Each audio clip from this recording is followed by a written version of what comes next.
Come on, y'all welcome my friends, everybody. Y'all, let's hear it for them. What's up? What's up? What's up? Man, and all three of these guys are dear friends. Honestly, I love them all so much. Take 5 to 10 minutes and just talk about what happened in your transition. What did God do in your heart? What made you know that you wanted to do this? And just kind of give us context, and we can start with you, Whit. Well, hey, what's up, everybody? Great to be here. Man, I never wanted to be a pastor. I grew up, in a pastor's home, a ministry home. It wasn't a bad experience. In fact, it was a great experience for me. I enjoyed the church. I enjoyed, being the son of a, gospel bill had its advantages. We got to go to the sets and run around and play and try on the costumes and all that stuff. It was a good time. When I graduated high school, I had no idea what I was going to do with my life. I wanted to play basketball. That didn't really work out for me in high school. It's just some different reasons for that. I had dreams of wanting to go on and try and play in college, but I saw that wasn't going to work out, and so I didn't know what I was going to do. My dad had the church at that time and offered me a top-tier position at Church on the Move, landscaping, laying sod in front of the church for minimum wage. I'm so thankful for that amazing corner office opportunity. He started me right at the bottom, which honestly was a great advantage to me because everything that I would do, I celebrate 25 years of work at Church on the Move this year. But everything I would do and have done at Church on the Move, I did. And I'm not, obviously, glory to God, but I'm saying, man, I started at the bottom. And I wasn't given every, advantage, opportunity, that sort of thing. I had to work for what I got. So I started there and kind of moved around and did a lot of different things, really got into the arts pretty heavily and thought that's what, I was going to do. Enjoyed doing that. But man, gosh, probably 12, 15 years ago, I started to sense a shift towards pastoring, ministering, and that sort of thing. It was uncomfortable for me because I had always kind of pushed that away, and I would rather have worked behind the scenes. I would rather not be, I'm an introvert. It's not my thing to be out in front of people, and so I thought, man, that's what I'll do, kind of be behind the scenes. But I started to feel a shift. I'm condensing, obviously a lot into a short time frame. But here's what I would say started to happen. As I started to get more into the ministry side of things and really started caring about the church more than just, I was a graphic designer, that kind of thing, more than just started caring about the artistic stuff, and started really, being involved in the ministry stuff, there started to be, way back there, some conflict between my dad and I.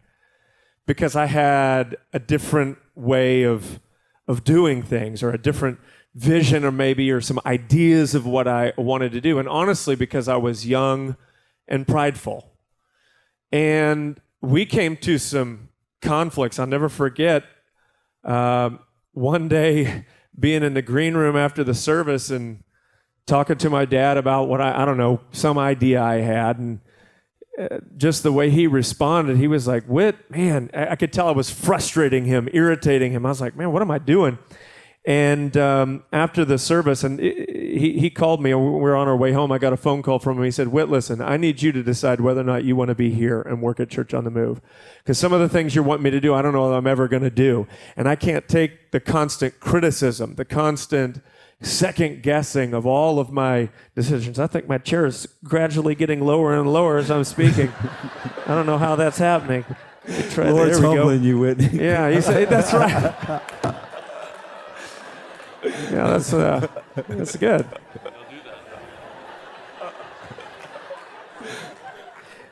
So he said, I can't take the constant second guessing. He goes, I need you to decide whether or not you're going to be here because I can't do this anymore. And so I went home, I talked it over with my wife, we prayed, I thought, and for the first time in my life, I really seriously considered, all right, maybe it's time for me to go do something else. But when I got still, when I got quiet, as soon as I started praying, I knew immediately the answer is no. I don't need to leave. I need to lay this down. And there was a really clear moment for me, and it wasn't just once. It was several times where I had to submit my dream, desire. In fact, I had to come to the place where I said, Lord, if this never happens, if I never get, and as I'm watching, my dad handed the church over to me when I was 41. Right? And so I have friends that all gone off. Church planting. A lot of guys are planting a lot younger than 41, and here I am, 40, just waiting and waiting and waiting. And so there were several times where I had to say, not my will, your will. I'll give that up. And that was one of the best things that ever happened to me. It was years after that. Probably 6 years ago, 5-6 years ago, my dad and I really seriously started to talk about transition. He brought it up first, and then I wasn't sure what to make of it at that time. We had some conversation with Tom and Todd Mullins, who you would know. They kind of had conversation with us a little bit about that. That spurred some talk between us. We were at art conference in Jacksonville, Florida. I'll never forget standing on the beach out there in Jacksonville talking about for the first time what this might look like. And so I don't even remember. My dad will know all the years. That was probably 2015, 2014, something like that. I stepped in as executive pastor for about 3 years, and then 2 years ago, he officially handed the church over to me. But man, it's been quite a journey, quite a journey to go through all of that. And I just want, my dad is here. He's over here. You'll get to hear from him in a second. But I honor my dad in this way. Man, it takes some serious leadership and humility to step away from something that you've poured your life into. Your blood, your sweat, your tears, you have sacrificed for, man. You laid it all on the line, and then to say, all right, I think the Lord is leading somebody else to step into the senior position. Man, I only pray that I will have that kind of humility and foresight when I hit that stage. And so I honor him, and I honor all the pastors who are willing to, because it's a real trust in the Lord to be able to do that and to say, okay, and recognize that the kingdom of God is bigger than just me. And man, it's easy. It's easy to, I think, especially when you had some measure of success, to find yourself saying, to see basically all of God's kingdom wrapped up in what you do. And to be able to see that it's broader than that, bigger than that, that it's generational. I just honor that. So, can I ask you how long ago did you guys do the transition officially? It was July 2017. So 2 years now. Yeah. The next month. Yeah, next month. What would you say has been the biggest thing you've learned in 2 years? Like, what's shocking you about this new role? When you're not in charge, when you're not the point leader, it's easy to have all kinds of dreams and visions about what the church should be. And all the senior pastors said, amen. When you are in the point leader position, it's amazing when you're and you could be one layer removed, and it's like, oh yeah, we should be doing that, and we should be doing that, and I don't know why we're doing this. And then you get into the point leader position, and you're like, what the heck should we do? Totally. And that dependency that and the blank canvas, the unknown, is like, wow. I mean, that's a little bit freaky when everybody's looking at you, going, okay, where? And what seems so clear when you were in the second position gets super fuzzy. I'm laughing because y'all are so good and so true what he's saying. Yeah. When you're around ministry your whole life and you got a million opinions about how everything should go, and then it's like, okay, bro, you drive. And then you drive and you're like, okay, where are we supposed to go? That's awesome. That's great. So thank you, Whitney, man. Let's hear from Stephen. Stephen, tell us your story and how God has brought you to where he has and Covenant. Yeah. Parents moved to the Dallas area, Carrollton, suburb just north of Dallas in 1976, and parents had been in ministry, met in Houston. They both had their own backstory version, and they stepped out in faith and came and submitted the idea, which I appreciate. The church that I now lead was founded on a conversation that my dad had with his pastor where he submitted to him the idea of going, and he told my dad, man, if I were a younger man, I might go with you, and blessed him and sent him out. And he was sent. He didn't went, he was sent, right? That's a kind of a common theme. And so I honor my parents for that as well. Fun story too, when they got to Carrollton, went to build a relationship with the local banker. And it's a story that makes me proud to have the last name Hayes. But they went to the local banker to build a relationship, and the banker there had a previous negative experience with a church planter who had a loan for the church, but also had a loan for a vehicle, and failed at the plant and just sprung up and left this debt with this bank, refusing to pay. And so my dad goes in, young, mid-20s, trying to plant a church, no support, promise from anywhere, just he and my mom and my sister, and everything they owned, they could fit in the back of the Lincoln. Those big old Lincolns had some big trunks back in the day, but the guy said, no, I have no interest in doing business with you. All these Christian leaders, a bunch of liars, cheats, whatever. And my dad felt compelled by the Holy Spirit at that moment to offer to pay this other man's debt to create a new relationship. And so with no promise of anything, he took on a $1,500 debt back in the 70s, which was huge. Not only was faithful to pay that off, but built a great relationship with that bank. And through that, God did something really amazing. And so just great foundational, just doing it right, And so I get emotional. It's too early in the talk to get No, emotional. it's way too early. We got another. Well, you know me. 35 minutes to go, bro. Yeah, your first mistake was to invite me up here. You know better. Okay, you can't talk about your dad. You can't talk about the church. My kids, my wife. I can't talk about Jesus. Can't talk. Yeah. But no promises.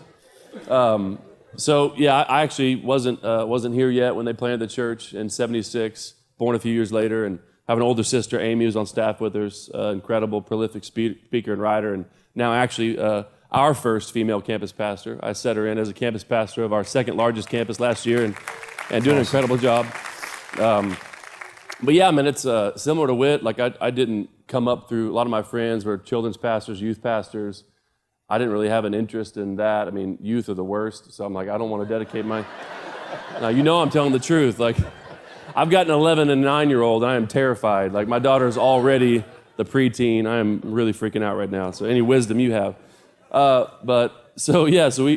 came up more the creative route, bounced around a few different seminary, universities, colleges, media schools, interned at a few churches, and trying to figure out my deal. My thing was, I'm the youngest on the team. My dad had a deep bench of incredible communicators. So my thing is like, let me find a need and fill the gap. Like maybe I'll go to legal, I'll get my lawyer license and help the church in business or law or whatever. And so that's really what I pursued, both in my degree in college and also just in vocational study. And so through just the series, being that I came so much later, my parents practically were getting up there in age and had been leading for almost 40 years now. And I wasn't doing a lot of preaching, but was doing a lot of leading, more through the media route and just executive management, budgets and all that projects. But then my sister actually got really sick. She was diagnosed with breast cancer. And her and another guy were really leading the ministry departmentally. She was one of the lead teachers along with my dad. And then she was just out of commission. Dad also was flying higher. He has a ministry called Churches in Covenant. It's an apostolic type overseer ministry. And so he was traveling a lot too. So all of a sudden I look up one day and I'm the only Hayes in the lead team meetings. And everyone's looking to me for answers. And it was kind of one of those moments where I felt like I lost my ability to be creative because I wasn't coming up with the ideas. It was sifting through the ideas. Like, okay, that one's awesome. That one's terrible. We're not inviting you back next week. But it's just this like inundation of concepts, opinions, thoughts, and they're looking for me to give an answer. And good news is my sister is cancer-free. Amazing story there. But she was almost 2 years. She went from preaching, several Sundays a year, all the Wednesdays, leading staff meetings, to doing nothing for 2 years. And so there was a void. I'm not saying that God did that, but God did work that together for our good and for my good, and set me up for success in that regard. And she's fully restored now. We're doing great. But it was kind of like one of those like tricks. Like my goal wasn't to become a pastor or a senior pastor. My goal was to move the kingdom forward, do what I could to support my family, and trust God to figure it out along the way. And so, but to wrap up, about 3 years before 2016, so about 2013, 14, we'd already begun to to make some transitional stuff in the culture, the communication style of our organization. And my parents allowed me, because of their progressive foresight, really prophetically, they allowed myself and others to step in to begin to make some cultural changes for a looming transition, right? And so similar to Whitney, for about 3 years, I was operating in an executive pastoral role, really leading the staff, leading the teams, creating new culture that I could communicate within. And then in 2016, October 2016, and I love what you said last night, Pastor Jonathan, when you said that to produce those encounters, the first thing is to step out. And ultimately for me, I wasn't the guy that was ever going to assume I was invited, not going to knock the door down until you answer, or take something that wasn't really given. And for the first time in my life, I recognized, though, in the transition, what initiated the conversation really, technically, was I realized that every morning I woke up with a passionate, huge desire to change the world through the local church. And the heart I had for the people, here we go, and the staff. And I'm not saying my dad lost that, but he didn't have the same passion for it that he used to. And I felt like there was a shift where supernaturally, really, like God had given me the mantle for it. And for the first time in my life, I had to step out and say, Dad, I believe I'm ready, but I'm not pushing you. I'm not asking, I'm not taking. But if you don't think I'm ready, then get me ready. Because I wake up every morning. And I'm like, I believe I'm ready. But if you don't think I'm ready, then do your job and get me ready. Because this is what I'm called to do. It's what I'm called to do. He said you weren't tender enough. That was what he had to really work in, man. Tenderness. I will say this about Stephen. This guy is probably the greatest pastor. He loves people so much, and he just loves hanging out with people. And I think you are the definition of a pastor. You got such a pastor's heart, man. So I'll let you get your composure together, and we will turn to Matt. I'm good. So Matt is from Louisiana, right? You were born here. Right here. And from Bethany. Yeah. Yeah. And then Pastor Mike Ware, who you will hear from in a little bit, and Pastor Mike Ware, they moved to Denver and started Victory Church, and then you recently transitioned. Tell us about your story.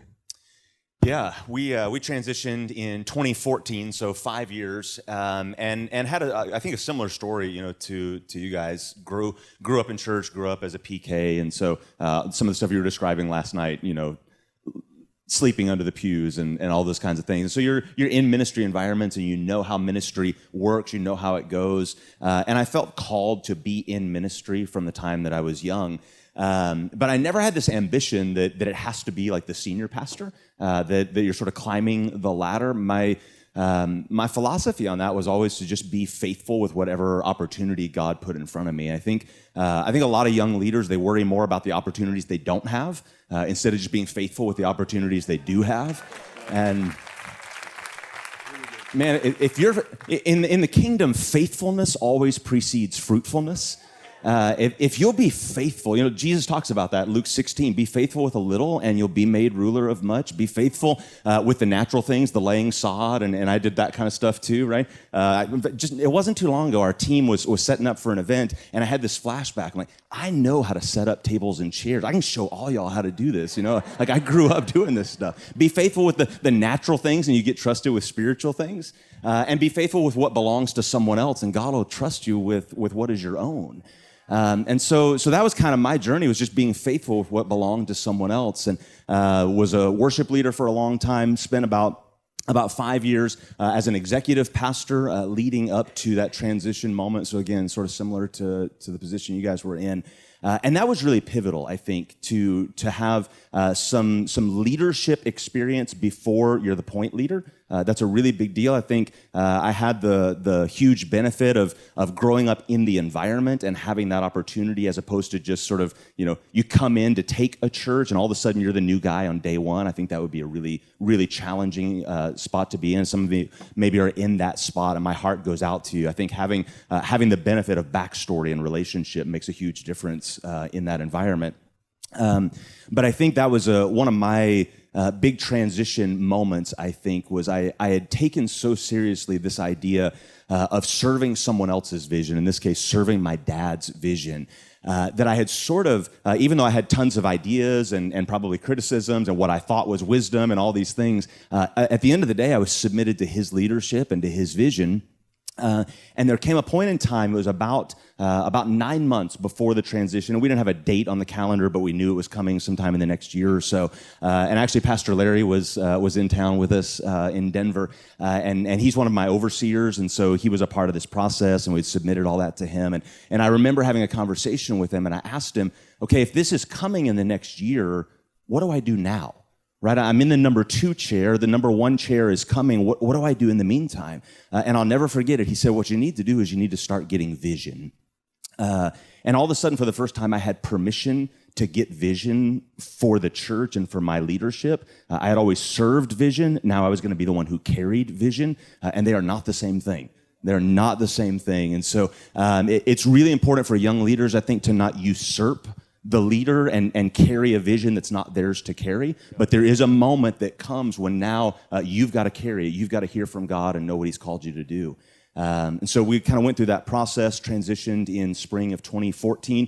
So I'm 5 years in now, and I know 5 years more than I knew then, but it still feels like we got a long way to go. So that's awesome. So let me ask you a few questions, Whitney.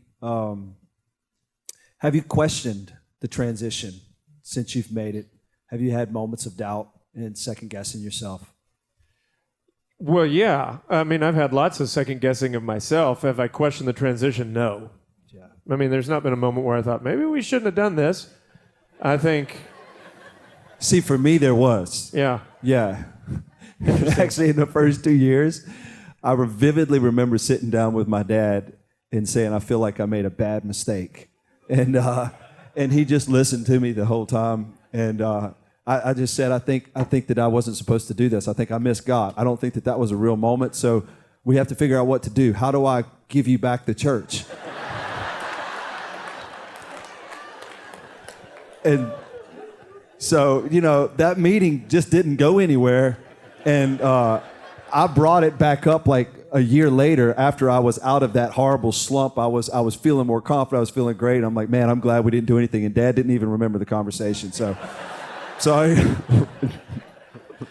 you have never questioned yours. Yeah. No, I mean, I haven't wondered maybe we should reverse everything back to the way that it was. Not that Dad was doing a bad job. I know that I'm called into this. I know that I'm doing what I'm supposed to be doing. That doesn't mean I don't doubt myself. Right. That doesn't mean I don't look at, Paul Doherty, who's going to be here tonight, and go, man, I wish I could preach like he could, right? There are, absolutely, you have moments of self-doubt. But, I don't think anybody who's ever followed God doesn't experience self-doubt. Totally. They all do. I think all of us do. And so, I've just kind of learned that comes with the territory. And so I've just kind of accepted How it. have you led since you've taken the church? Like, what has been the major thrust of the transition? What do you feel like you focused on the most? And what's the area of clarity that you've given to the church that you feel like in the first 2 years has been the most valuable? Wow. Well, I think this is a little bit generational. I'll see if you guys relate to this. It seems to me that the generation that has come before us is a lot of them have larger than life personalities. Man, and God has gifted them to do some amazing things. Build really, just build so much, develop big ministries. But I feel like, and I always used to say this, like we never had a mission statement when my dad was the pastor of the church. The mission was do whatever he told you to do. That was the mission. We didn't need a mission statement. Whatever Pastor Willie said, this is what we're going to do. I'll never forget. I still living at home. My parents had built us a little garage apartment kind of thing for me and my brother. I was probably 19, 20 years old. And this is like 95, 96, somewhere in there. And I'm asleep. I don't know what day it is. It's, a work day. And my dad bursts into our room early in the morning. Whit, get your work clothes on. We're going to Dry Gulch, which is our summer camp. He'd had a dream. We're doing a Christmas train. We're going to have a train. People are going to ride around the track, hear about Jesus, and we just did it. We just up and did it. He had a dream. I had a job at the church, but you're not going there today. You're going out to the camp. And I'm like, I hate this. What am I don't want to do any of this work, but at least it's only a day. No, it turned into like a month or more. We were working on this. And he would just, do that kind of thing because he had a word from the Lord. And by the way, 1 million people over the course of 20 years rode that train and heard the gospel. So, it was definitely a word from the Lord. But that was our vision was, whatever he says, that's what you're going to do. I feel like moving forward, this is the way I say it. My dad was a bulldozer through a jungle. My job is to come by and widen and smooth out the path. A lot of trailblazing going on in the previous generation. But I think what we're going to do moving into the future isn't going to be because Pastor Witt said this is it. There's part of that comes with any point leadership. But I see what's happening in this next generation is a lot more collaborative leadership and trying to build a culture of this is what we are doing. This is where we are going, where everybody understands kind of the vision, the heart, the culture of the place, of who we are and what we're trying to accomplish. And so building that culture, and honestly for us, is trying to transition from the kind of an organization where we were looking at my dad for what are we going to do next, which worked. But now where we're raising up leaders all throughout the organization and where it's a little bit broader, right? And so that's been, that's a struggle when you're fighting, 30 years of culture in one way and trying to get people to do things in a different way. Yeah. That's not an indictment on what was done before.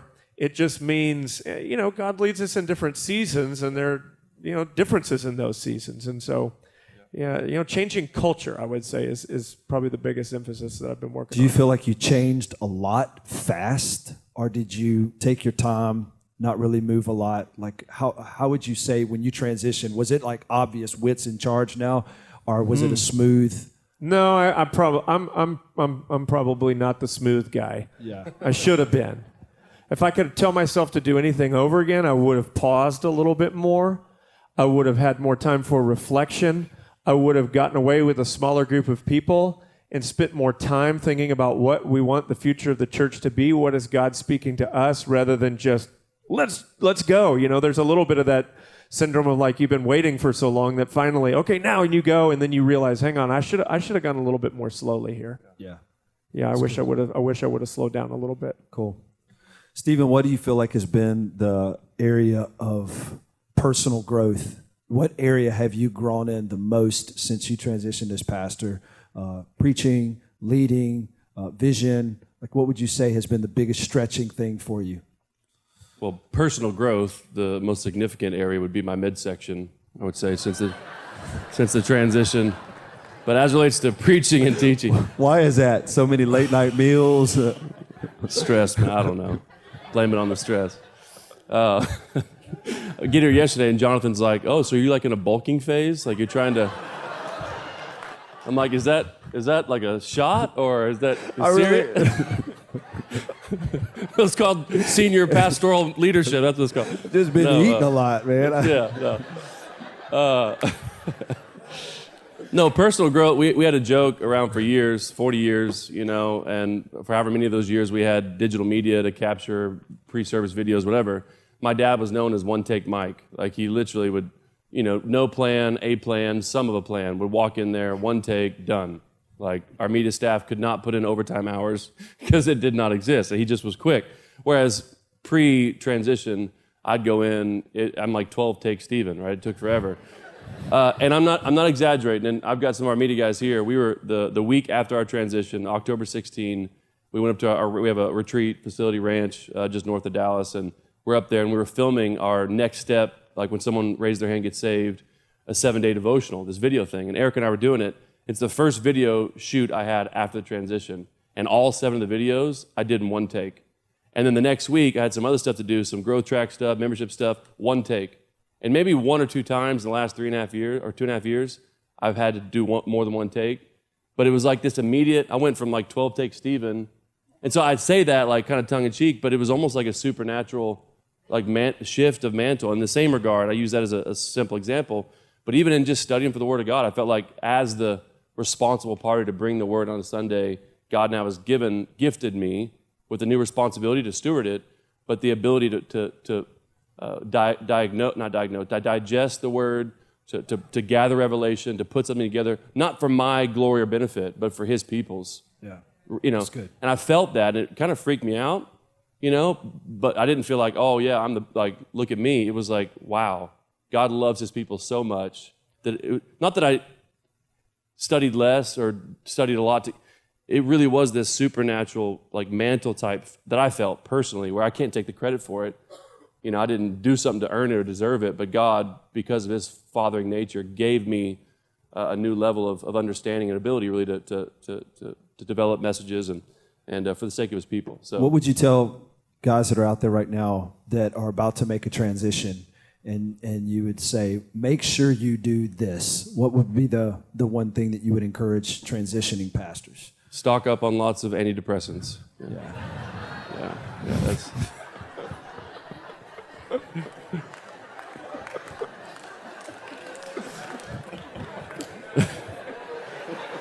Or, to each his own, whatever, go running more, I don't know. The Lord is my shepherd. He leads me besides do yoga. Still water. I will say, if Pastor Joel's still in here, you're either going to come and preach out of my church or I'm stealing it. That message was redonkulous. Thank you for that. Incredible. For me, it really was leading into it. Good friend of mine, even a mentor of mine, always said, Stephen, oftentimes your heart will lead you a place your head doesn't fit. Make sure you're receiving both from wise counsel, from the Holy Spirit, a process of pruning. Jesus says in John 15 that God is the vine dresser, the Father's the vine dresser, I'm the vine, and whoever's growing, essentially God rewards growth with pruning. I think a lot of young guys, to Whit's point earlier, when you're the second or somewhere in the chain of command, but not in the lead role, it's easy to have ideas, to stretch your wings, to think you can make it happen. And some people resist the pruning or the cultivating. But really, that's God's reward for growth, is to say, good job, snip, snip, snip. And a lot of times, there was times where I was on my A game and absolutely welcomed the pruning, whether it be through my father or other leaders or from God directly. And there are times where I'm like, no, you're flat out wrong. It's my way or the highway. I got to figure it out. And I would just say to any young guy or girl, leading into that transitional season, just embrace the pruning, embrace the process. It is for your benefit. Because you're growing, God is saying, okay, I can do something with this guy. Let me take a little off here. Let you grow a little bit here. Let me take a little bit off there. But just embrace the pruning. It is God's plan for success and growth. Yeah. That's good. Matt, I want you to speak to two things. First is, how did the transition affect your spouse? And how has that, have you guys seen eye to eye on this transition the whole time? What's it been like for her? And then how did it impact your staff? And do you wish you would have done anything different? Yeah. So the transition, growing up in ministry, I think there are things that we probably just sort of know intuitively, and we don't think to tell anybody. We don't think to explain it. And so then, you get married, and in my case, my wife grew up in a Christian home, but not a ministry family. And so she loves Jesus and loves the church, but didn't necessarily understand ministry dynamics. And I never thought to kind of take my role as the leader of our home to kind of coach her through some of that. And so she's always been right by my side and, greatest confidant and a huge source of wisdom to me. She has wisdom and discernment that really is a huge benefit to me. And so she's been with me, 100% all the way. But I didn't realize how the strain of leadership would impact her and would impact my kids. I thought I can just, sleep less, right, and eat more. Whatever, more antidepressants, whatever it is. You do what you got to do because this is what God's called you to, and my personality is sort of to drive through that anyway. And Joel, I wish I'd have heard you preach that 5 years ago. That would have really, really helped me. So. I'll never forget. I don't think I've ever told this story, and my wife's not here, so honey, if you're watching, love you.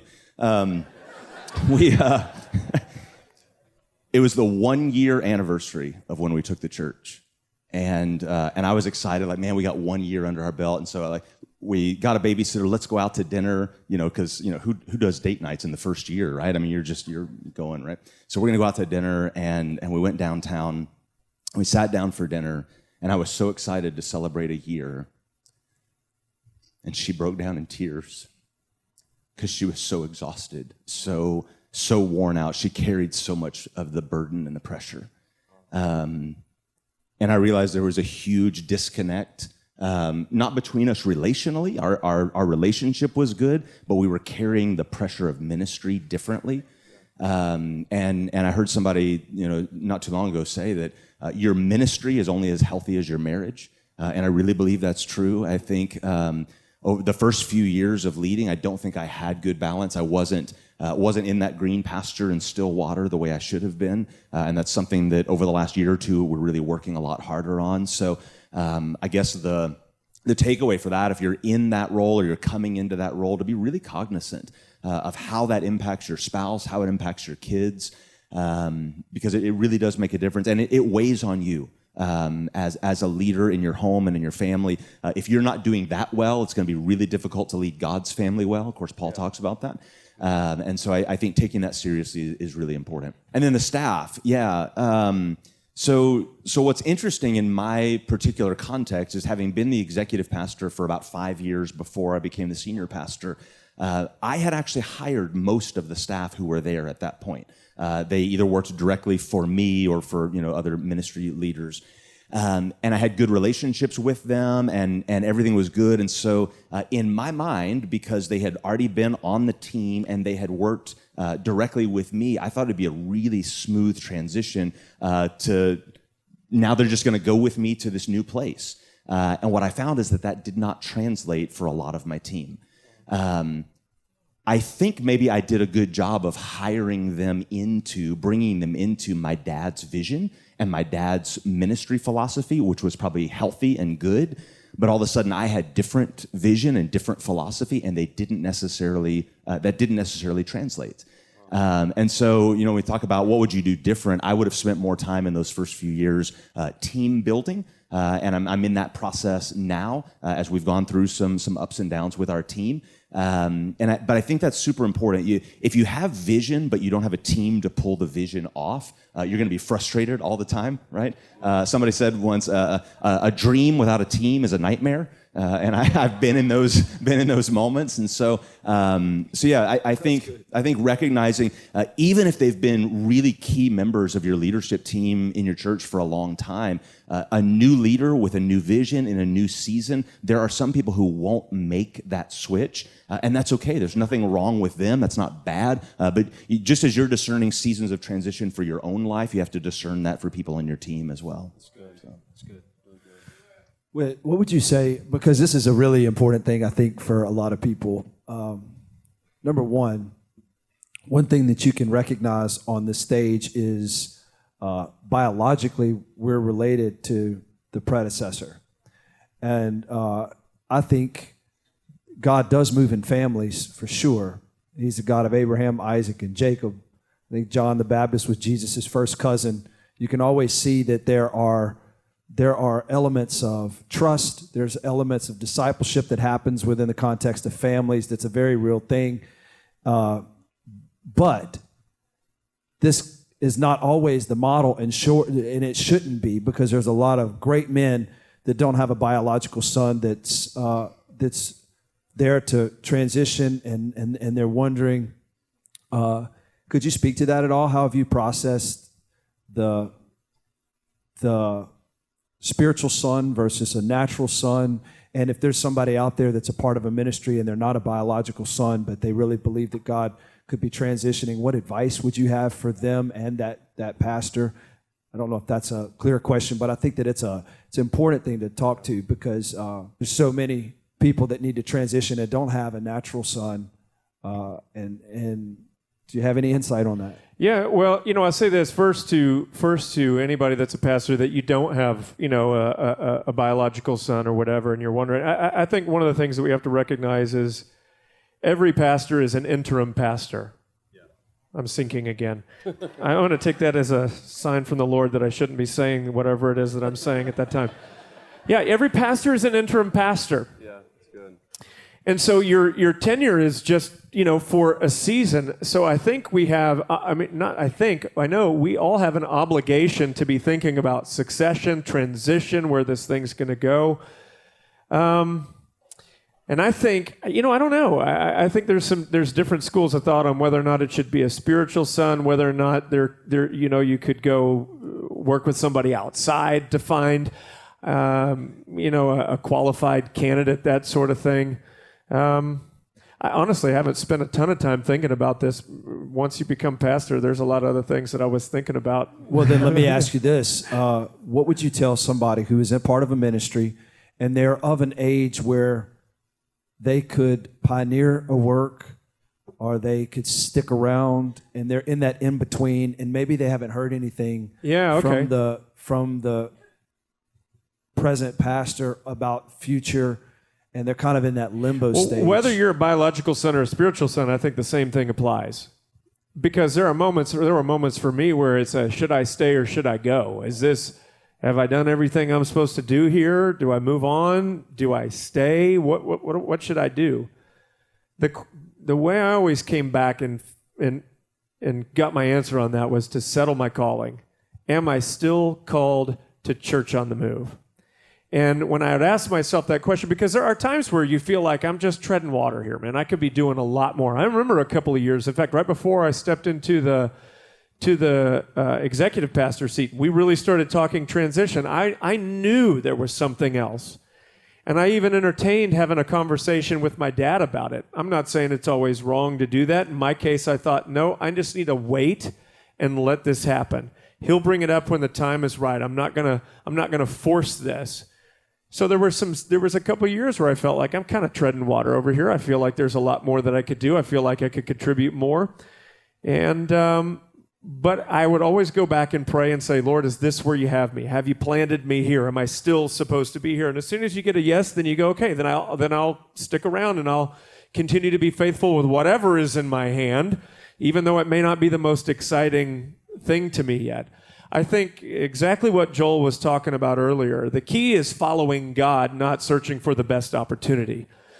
And I think we're making too much of, adding too much of a sort of a career building element into the ministry these days, so that I can, take this position and that's going to set me well up for this position. And man, when I read through Scripture, I see God was taking people from nowhere, obscurity, behind the scenes, and then elevating them into prominence, into position. And so the key is faithfulness, not always chasing opportunity, best situation, best city, that sort of thing. That's very, very good. That's very good. One more thing I want you to speak to. How have you related to your dad since this transition? Has the relationship changed? What's the dynamics there? Yeah, that's one thing I do think is something that you have to think about when especially if you're transitioning to your, biological child, as family dynamics change. It's unavoidable because the roles that we've been occupying for years, you're talking about everybody sitting in a new seat on the bus. And then it's like, okay. And what was interesting to me, and I'll speak to broader than just my dad, man, I started realizing, like, shortly after the transition, I started noticing different dynamics with my sisters, different dynamics with my mom. Not necessarily bad, just like a little uncomfortable. Like, I can feel, we're all trying to feel out how this is going to work, and it's a little bit different. I think one of the things, especially if you've been the son of a dynamic, pioneering, strong leader, I think one of the things that you struggle with, at least I struggle with, is what's just called differentiation, and that is being yourself.